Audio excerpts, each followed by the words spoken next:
ಅಶೋಕ್ ಅವರು ಇದ್ರ ಬಗ್ಗೆನೂ ಕೂಡ ಮಾತಾಡಿದ್ದಾರೆ. ಅಶೋಕ ಮತ್ತೆ ಇನ್ಯಾರು ನಿಮ್ಮ ಡೆಪ್ಟಿ ಲೀಡರ್ ಬೆಲ್ಲ ಅವರು ಕೂಡ ಮಾತಾಡಿದ್ದಾರೆ.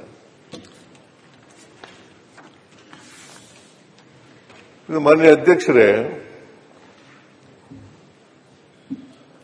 ನಾನು ಯಾಕೆ ಇಷ್ಟೆಲ್ಲ ಆದರೂ ಕೂಡ ನಂಜುಂಡಪ್ಪ ಅವರ ವರದಿ ಬಂತು, ಅದನ್ನ ಜಾರಿ ಮಾಡೋದು ಇಷ್ಟೆಲ್ಲ ಆದರೂ ಕೂಡ ಯಾಕೆ ಅಸಮಾನತೆ ಇನ್ನೂ ಮುಂದುವರೆದಿದೆ ಅಂತಕ್ಕಂಥದ್ರ ಬಗ್ಗೆ ವಿಚಾರ ಮಾಡಿದಾಗ ಉತ್ತರ ಕರ್ನಾಟಕದಲ್ಲಿ ಡೈರಿ ಆಕ್ಟಿವಿಟೀಸ್ ಕಡಿಮೆ. ಡೈರಿ ಆಕ್ಟಿವಿಟೀಸ್ ಕಡಿಮೆ. ಯಾಕಂತ ಹೇಳ್ತಾ ಇದ್ದೀನಿ ಅಂತಂದ್ರೆ, ಬೆಂಗಳೂರು ಮಿಲ್ಕ್ ಯೂನಿಯನ್ನಲ್ಲಿ ಸುಮಾರು 17 ಲಕ್ಷಕ್ಕೂ ಹೆಚ್ಚು ಒಂದು ದಿನಕ್ಕೆ ಲೀಟರ್ ಹಾಲು ಉತ್ಪಾದನೆ ಆಗುತ್ತೆ. ಬೀದರ್, ಗುಲ್ಬರ್ಗ, ಯಾದಗಿರಿನಲ್ಲಿ ಮಿಲ್ಕ್ ಯೂನಿಯನ್ನಲ್ಲಿ ಬರೀ 67,000 ಆಗುತ್ತೆ.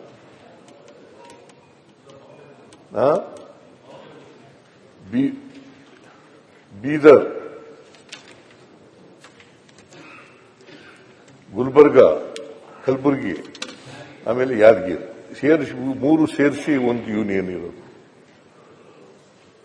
ಅಲ್ಲಿ ನಾನು ಅನಿಮಲ್ ಹಸ್ಬೆಂಡ್ರಿ ಮಿನಿಸ್ಟರ್ ಆಗಿದ್ದೆ ಹಿಂದೆ. ಆಗಲೂ ಕಡಿಮೆ ಇತ್ತು. ಅಂದ್ರೆ ನಾನು 85ನೇ ಇಸ್ವಿನಲ್ಲಿ ಅನಿಮಲ್ ಹಸ್ಬೆಂಡ್ರಿ ಮಿನಿಸ್ಟರ್ ಆಗಿದ್ದು. ಆಗಲೂ ಕಡಿಮೆ ಇತ್ತು, ಈಗಲೂ ಕಡಿಮೆ ಇದೆ.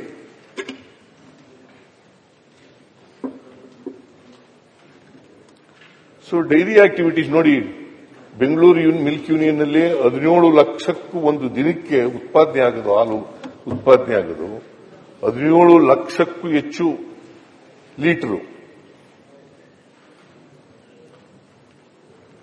ಯಾದಗಿರಿನಲ್ಲಿ ಉತ್ಪಾದನೆ ಆಗೋದು ಒಂದು ದಿನಕ್ಕೆ 67,000 ಲೀಟರ್.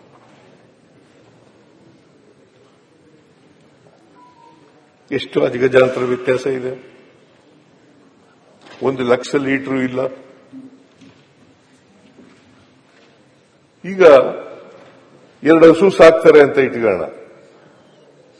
2 ಹಸು ಸಾಕಿದ್ರೆ 20 ಕೆಜಿ ಹಾಲು ಬರ್ತದೆ. ಅದರಲ್ಲಿ 50% ಖರ್ಚಾದ್ರೂ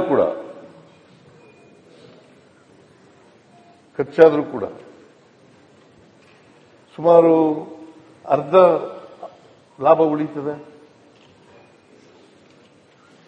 ಹಳೆಯ ಮೈಸೂರಿನಲ್ಲಿ ಹೆಚ್ಚು ಹಾಲನ್ನು ಉತ್ಪಾದನೆ ಮಾಡತಕ್ಕಂಥದ್ದಿದೆ. ಈಗ 1 ಕೋಟಿಗೂ ಹೆಚ್ಚು ಹಾಲು ಉತ್ಪಾದನೆ ಆಗ್ತದೆ ಒಂದು ದಿನಕ್ಕೆ. 1 ಲೀಟರು 1 ಕೋಟಿ ಲೀಟರ್ 1 ಕೋಟಿ ಲೀಟರ್ ಹಾಲು ಒಂದು ದಿನಕ್ಕೆ ಉತ್ಪಾದನೆ ಆಗ್ತದೆ. ಅದರಲ್ಲಿ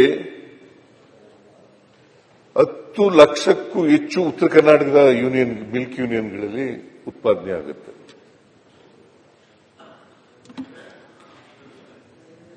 ಇನ್ನು ಉಳಿದದೆಲ್ಲ ಎಲ್ಲಿ ಉತ್ಪಾದನೆ ಆಗೋದು?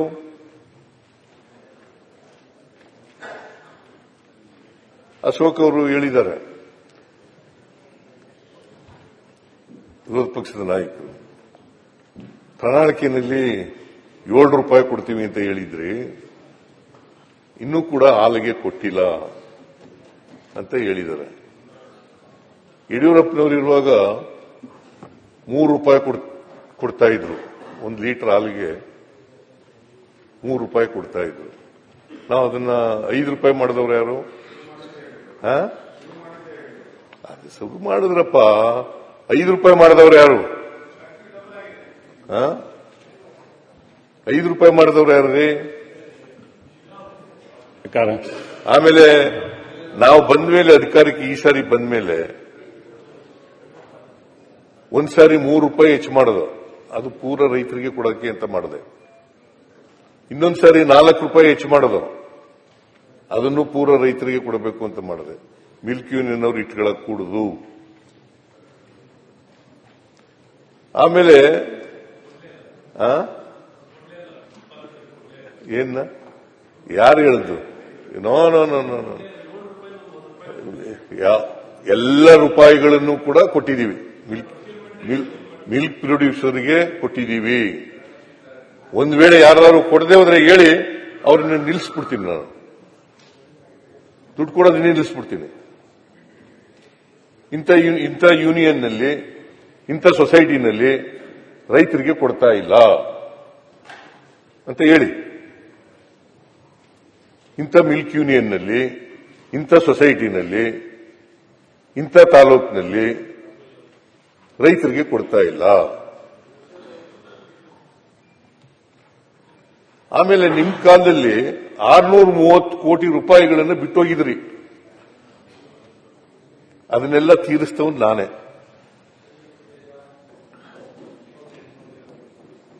$630 ಕೋಟಿ ರೂಪಾಯಿ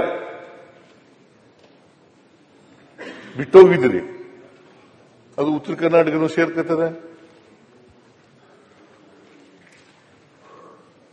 630 ಕೋಟಿ ರೂಪಾಯಿಗಳನ್ನು ಕೂಡ ತೀರಿಸ್ತೆ. ಒಂದು ದಿನಕ್ಕೆ 5 ಕೋಟಿ ಪ್ರೋತ್ಸಾಹಧನವನ್ನು ಕೊಡ್ತಾ ಇದ್ದೀವಿ ರೈತರಿಗೆ. 1 ಕೋಟಿ 5 ಕೋಟಿ. 1 ಕೋಟಿ ಹಾಲು 5 ರೂಪಾಯಿ ಅಂತಂದ್ರೆ ಎಷ್ಟಾಯ್ತು? 5 ಕೋಟಿ. 5 ಕೋಟಿ ರೂಪಾಯಿ ಕೊಡ್ತಾ ಇದ್ದೀವಿ.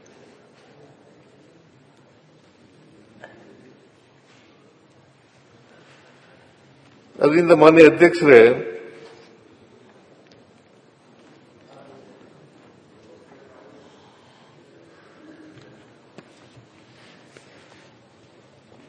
ಯೂನಿಯನ್ನರು ಕ್ಯಾಟಲ್ ಫೀಡ್ ರೇಟ್ ಸಿಕ್ಕಾಪಟ್ಟೆ ಜಾಸ್ತಿ ಮಾಡಿದ್ರು. ಯೂನಿಯನ್ನರು ಕ್ಯಾಟಲ್ ಫೀಡ್ ರೇಟ್ ಅನ್ನ ಸಿಕ್ಕಾಪಟ್ಟೆ ಜಾಸ್ತಿ ಮಾಡಿಬಿಟ್ಟಿದ್ದಾರೆ. ಹಾಗಾಗಿ ನೀವು ಕೊಡೋ ಸಬ್ಸಿಡಿಯಿಂದ ರೈತರಿಗೆ ಬೆನಿಫಿಟ್ ಆಗ್ತಾ ಇಲ್ಲ. ಇದು ಸಮಸ್ಯೆ. ರೈತರು ತಲುಪ್ತಾ ಇಲ್ವಾ? ತಲುಪ್ತದೆ. ಕ್ಯಾಟಲ್ ಫೀಡ್ ರೇಟ್ ಜಾಸ್ತಿ ಆಯ್ತಲ್ಲ. ಅದೆಲ್ಲ ಸರಿಯಪ್ಪ. ಕ್ಯಾಟಲ್ ಫೀಡ್ ರೇಟ್ ಜಾಸ್ತಿ ಆಗಿದೆ ಅಂತ ನಾನು ಹೇಳಲೇ ಇಲ್ಲ. ಕಡಿಮೆ ಆಗಿದೆ ಅಂತ ಹೇಳಲೇ ಇಲ್ಲ. ನಾ ಕಡಿಮೆ ಆಗಿದೆ ಅಂತ ಹೇಳದ್ನ? ಕ್ಯಾಟಲ್ ಫೀಡ್ ಜಾಸ್ತಿ ಆಗಿದೆ ಅಂತಲೇನೆ 1 ಲೀಟರ್ ಹಾಲಿಗೆ ಎಷ್ಟು ದುಡ್ಡು ಕೊಡ್ತೀವಿ ಅದರ ಮೇಲೆ ಸರ್ಕಾರದಿಂದ ಸಹಾಯಧನವಾಗಿ 5 ರೂಪಾಯಿನ ಕೊಡ್ತೀವಿ. ಈಗ 7 ರೂಪಾಯಿ ಕೊಡಬೇಕು ಅಂತ ಹೇಳಿದಿರಲ್ಲ, ಅದನ್ನು ಈ ವರ್ಷದ ಈ ಅವಧಿನಲ್ಲಿ ಕೊಟ್ಟೇ ಕೊಡ್ತೀವಿ. 7 ರೂಪಾಯಿನೂ ಕೂಡ ಕೊಡ್ತೀವಿ. ಯಾವಾಗಲೂ ಪ್ರಣಾಳಿಕೆ ಮಾಡೋದು 5 ವರ್ಷಕ್ಕೆ. ಆಮೇಲೆ ನೀವು ಬೆಲ್ಲದು ಕೂಡ ಮಾತಾಡಿದರೆ, ನೀವು ಕೂಡ ಮಾತಾಡಿದ್ದೀರಿ. ಪ್ರಣಾಳಿಕೆನ ಫುಲ್ಫಿಲ್ ಮಾಡಿಲ್ಲ. ಹೆಚ್ಚಾಗಿ ಬೆಲ್ಲದವರು ಮಾತಾಡಿರೋದು. ಪ್ರಣಾಳಿಕೆನ ಫುಲ್ಫಿಲ್ ಮಾಡಿಲ್ಲ. ನಾವು ಮಾನ್ಯ ಅಧ್ಯಕ್ಷರೇ 2013ರಿಂದ 2018ರವರೆಗೆ 165 ಭರವಸೆಗಳನ್ನು ಕೊಟ್ಟಿದ್ದು. ಅದರಲ್ಲಿ 158 ಭರವಸೆಗಳನ್ನು ಈಡೇರಿಸಿದೆ.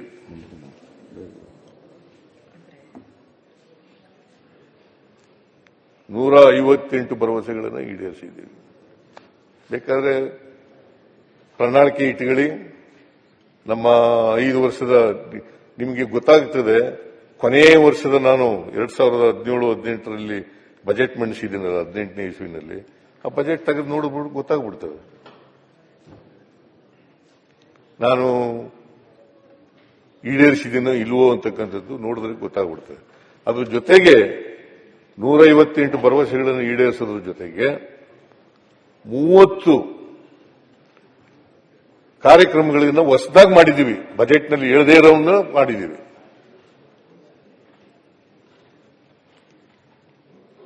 ಅಂದರೆ ಸಂಪೂರ್ಣವಾಗಿ ಎಲ್ಲ ಭರವಸೆಗಳನ್ನು ಕೂಡ ಈಡೇರಿಸಿದ್ದೀವಿ ಮಾನ್ಯ ಅಧ್ಯಕ್ಷರೇ.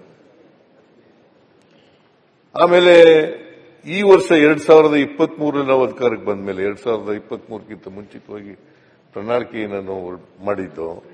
ಆ ಪ್ರಣಾಳಿಕೆಯಲ್ಲಿ 593 ಭರವಸೆಗಳನ್ನ ಕೊಟ್ಟಿದ್ದು.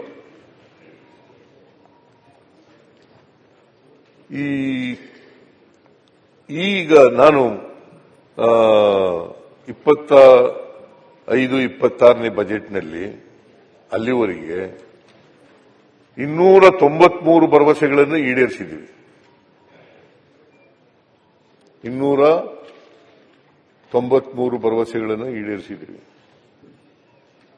ಇನ್ನು ಉಳಿದ ಭರವಸೆಗಳನ್ನು ಕೂಡ ನಮಗಿನ್ನ ಬಜೆಟ್ 3 ಬಜೆಟ್ ಮಂಡಿಸೋದಿದೆ. 3 ಬಜೆಟ್ಗಳಲ್ಲೂ ಕೂಡ ಅದನ್ನೆಲ್ಲನೂ ಈಡೇರಿಸ್ತೀವಿ. ಆದರೆ ನೀವು 2018ರಲ್ಲಿ ಎಷ್ಟು ಭರವಸೆಗಳು ಕೊಟ್ಟಿದ್ರಿ? 600 ಭರವಸೆಗಳು ಕೊಟ್ಟಿದ್ರಿ. ನೀವು ಈಡೇರಿಸಿರೋದು ಎಷ್ಟಪ್ಪ ಅಂತಂದ್ರೆ 60 ಭರವಸೆಗಳು.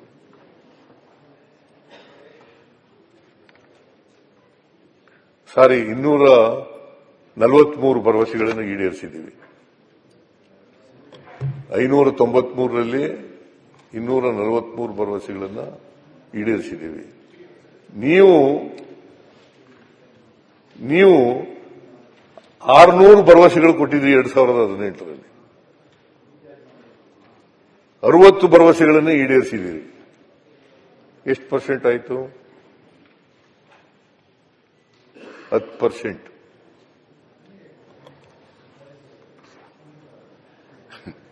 10% ಮಾತ್ರ.